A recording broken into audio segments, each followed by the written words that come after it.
um pouco do suicídio. Há uma relação genealógica entre as gerações que antecedem o suicida a cometer tal ato. Essa doença acomete muito mais os países desenvolvidos que independem de outra nação para sustentar a sua identidade.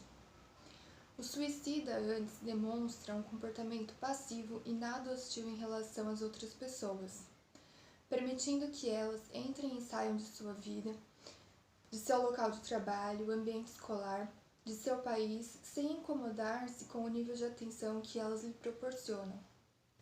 Ninguém nasce suicida, apesar do ambiente que o cerca incentivar esse comportamento em favor, na maioria ou quase sempre, do patriotismo. O comportamento nem sempre é de uma pessoa retraída, uma vez que essa pessoa se entregou sem medo aos demais ideais. A oposição disso talvez seja a xenofobia ou a histeria, em que há demonstração de medo diante de qualquer circunstância que lhe aprisione ou pressione-o para a morte, seja ela social, moral ou de qualquer outro caráter. Geralmente, há um psicopata em sua vida familiar, que colabora com tal atitude, mantendo-se fiel à sua postura inviolável, permitindo assim a consumação deste. Quando o ato ocorre, é porque não há outro capaz de ajudá-lo a tempo. O suicida assume, então, o último lugar genealógico de sua árvore genealógica, daqueles que dependeram da nação que ele ou ela provém. Não tendo meios de ultrapassar a sua nacionalidade quando esta nega-se ou contribui para a finalização de sua árvore genealógica. Existe o suicida passivo, digno do ateu ou até do budista, que não acredita em algo capaz de transcender a vida. Aquele que não tem fé. Este nem sempre expressa isso numa conversa, sendo capaz de admitir alguma religião mesmo não possuindo-a, ou casando-se ou enamorando-se com pessoas de fé, que na maioria dos casos buscam neles a força, um porto seguro capaz de anular ou curar suas feridas.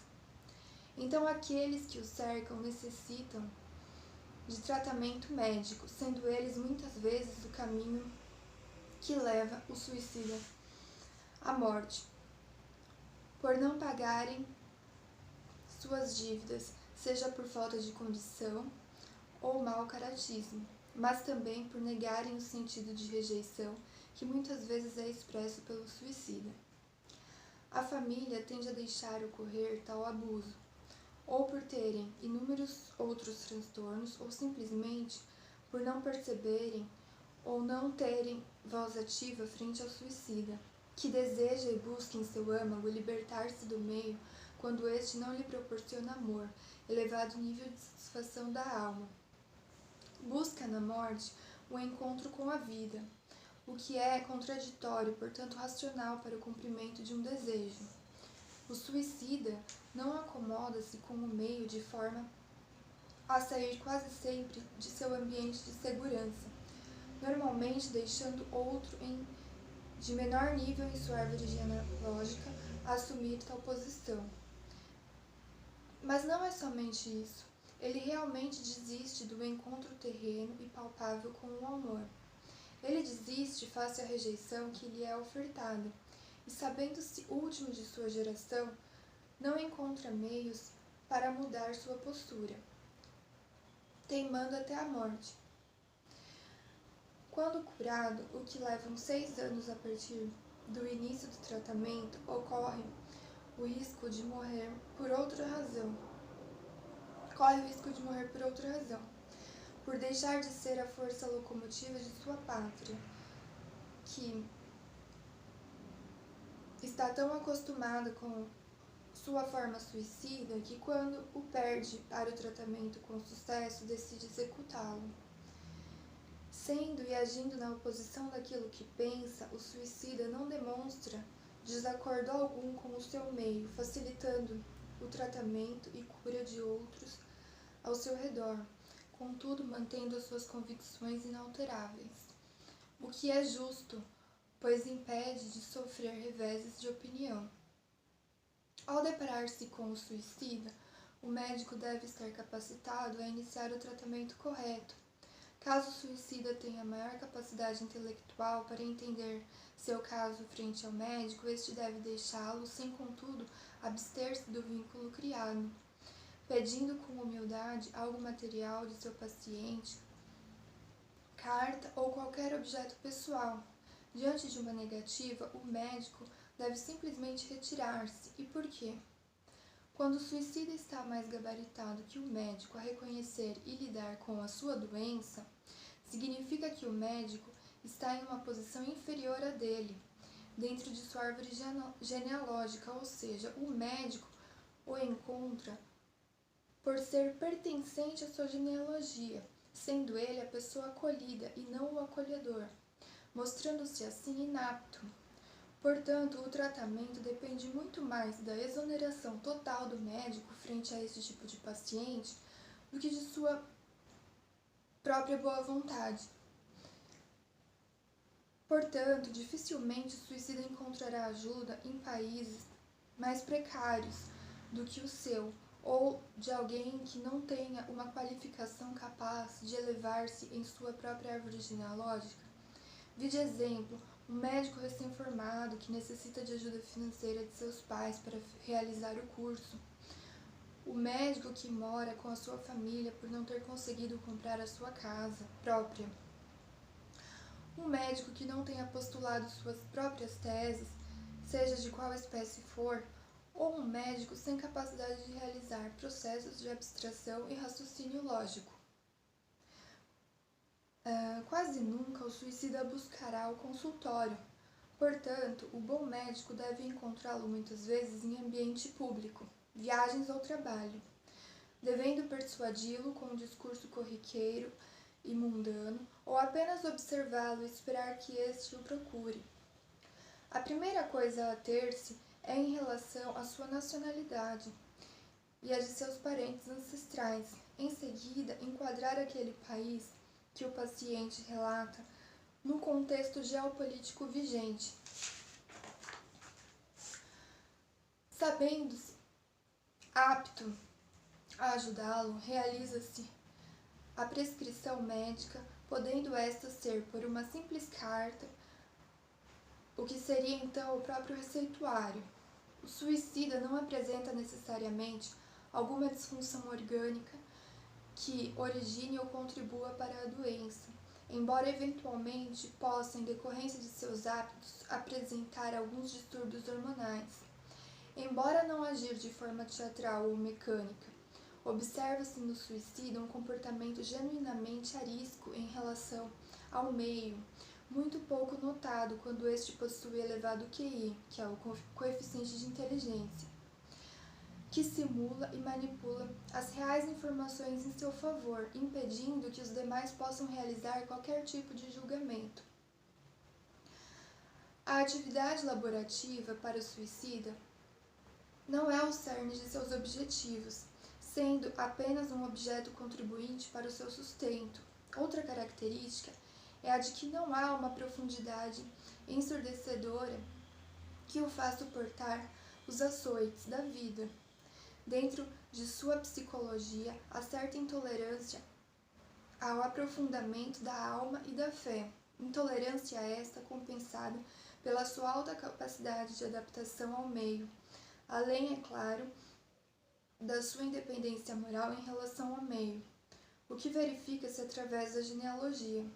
Sendo este, reitero, apoiado por seus familiares a manter-se como um tataravô materno, por exemplo, em casos de separação conjugal de seus pais, passando o suicida desde então a assumir a posição de um herói, e seus irmãos ou a camada inferior de sua geração, bem como um protetor ou garantidor do pertencimento para seus pais, por exemplo. O suicida, devo lembrar, assemelha-se ao índigo, mas está muito longe de ser. Apenas um olhar clínico sobre o suicida é capaz de diferenciá-lo. O índico apresenta indiferenciação em relação às pessoas de seu meio, o que faz tratá-las como semelhantes. Ele conhece o nível hierárquico de sua genealogia, aceita o sepultamento e anulação de seus antecessores, contudo é capaz de elaborar um raciocínio contribuinte para o desenvolvimento social de sua área demográfica, por exemplo, através de atitudes igualitárias entre diferentes camadas sociais, possuindo muitas vezes uma noção perfeita da prática do conceito de equidade entre seres humanos. Estando longe da mente psicopata, o índigo paga com muito custo as suas dívidas morais e reconhece o sentido de rejeição, afastando-se e assumindo uma posição cristalina e intocável pelos seus semelhantes, quando percebe-se em situação de perigo. Já o suicida não consegue realizar tal ato, uma vez que esta atitude moral diz o equivalente a uma viagem até Marte partindo-se da Terra, sendo algo impraticável para o suicida, pois ele necessita de pertencimento. Ele sente-se parte do aglomerado. Ele diferencia os níveis sociais, repugnando aquilo que o enfraquece e indo a favor da maré em relação àquilo que o fortalece.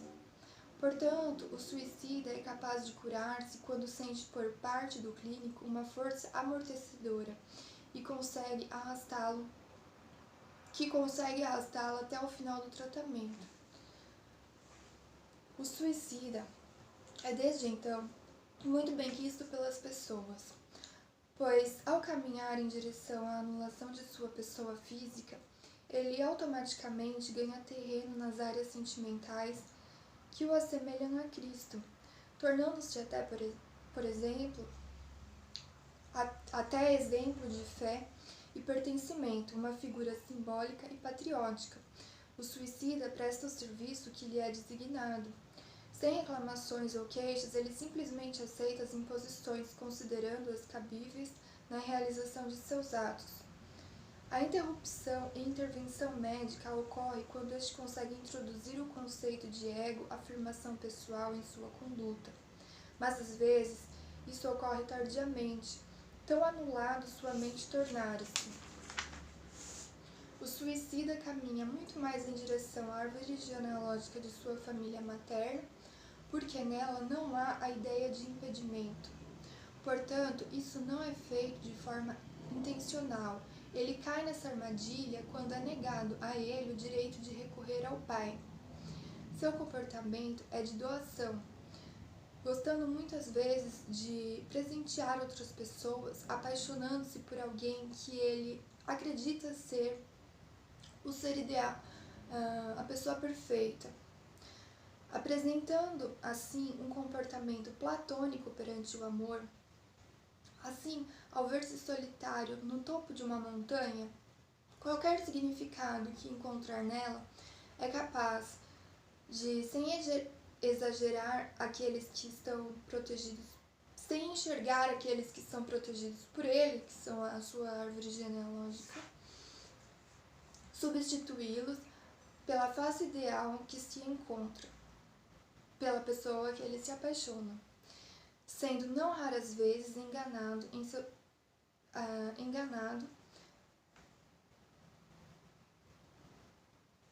e persuadido por esta face, que não sendo pertencente aos seus semelhantes, faz passar por eles de forma fácil, trazendo muito sofrimento à família do suicida, que apesar de enxergar o problema, torna-se incapaz de corrigi-lo. Fato este que também leva o suicida a dominar a situação de seu meio, levando todos a assistir ao grande espetáculo de sua tragédia. A impressão que dá, muitas vezes, é a de que o suicida realmente estaria disposto a morrer para protestar e ser reconhecido em seu meio, dado a sua relação de pertencimento. Quando possuidor de um elevado QI, a situação torna-se ainda mais triste, porque as pessoas que o encontraram ao longo da vida sentem-se culpadas pelo ocorrido, uma vez que o suicida, em suas conversas, é capaz de pedir para que seu fim chegue logo, através de um pedido de dinheiro, frases de duplo sentido que pretendem questionar seus hábitos.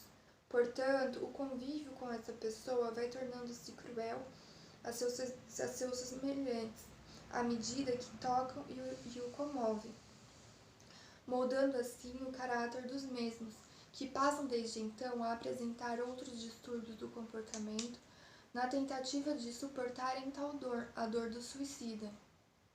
O suicida busca referências que o assemelhem. Isso deve ser detectado pelos pais.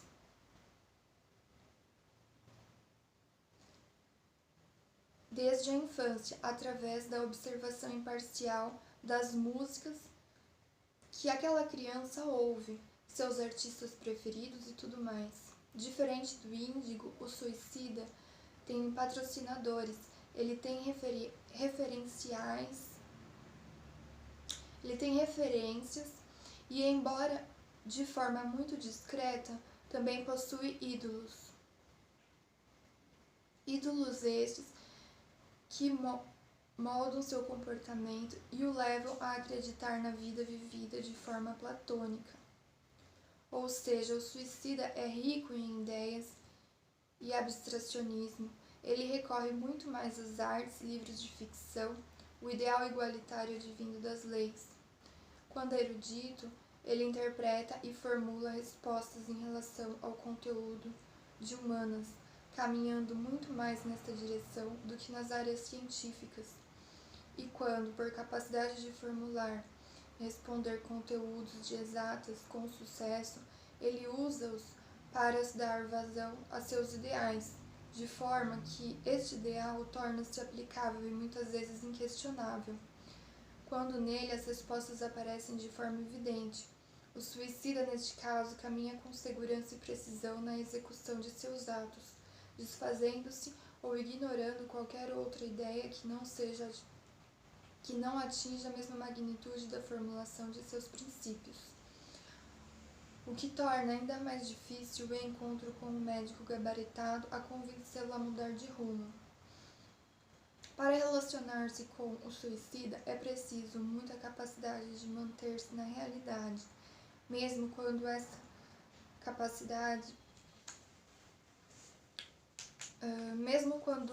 está distante do meio contribuinte para os ideais do paciente, que pode, em recusa, num primeiro momento, julgar o tratamento antiquado e fora de moda, portanto, sendo capaz de tentar frustrar o médico, chegando muitas vezes a fazê-lo desistir e até procurar um tratamento. Dado é a capacidade manipuladora, riquíssima, de um suicida erudito. Do suicídio bem executado nasce o índigo, que nada mais é do que um cristal que o envolve. Contudo, a ideia que o índigo faz do amor é plausível, porém, quando o encontra, torna-se impossível. Já no primeiro toque ou troca de olhar profundo, o índigo esconde-se em sua cápsula de suicídio bem executado e esquiva-se da troca de afeto com o amor, tornando-o impossível. Isso é causado pelo suicídio bem executado de um superior seu em sua árvore genealógica, estando o suicida na 6ª geração. Ele é capaz de causar esse tipo de trauma no índigo, que estava na 4ª até a realização de tal ato, tornando-o desde então índigo, o que nunca ocorreu antes. Tudo no suicida é recusa, ele não mente, ainda que suas palavras sejam de duplo sentido. Portanto, quanto mais velho for, mais difícil torna-se o diagnóstico. A complexidade de seu eixo genético torna-se imodificável quando, em razão da densidade demográfica populacional do país ao qual pertence. não abre vínculos para que este indivíduo expanda-se, tornando-se assim destinado ao seu fim trágico. Políticas públicas que ignoram ou desprezam os talentos natos, sendo o caso do Brasil, por exemplo, colaboram para o destino de alguns suicidas que, pelo seu nome registrado em cartório, acabam arcando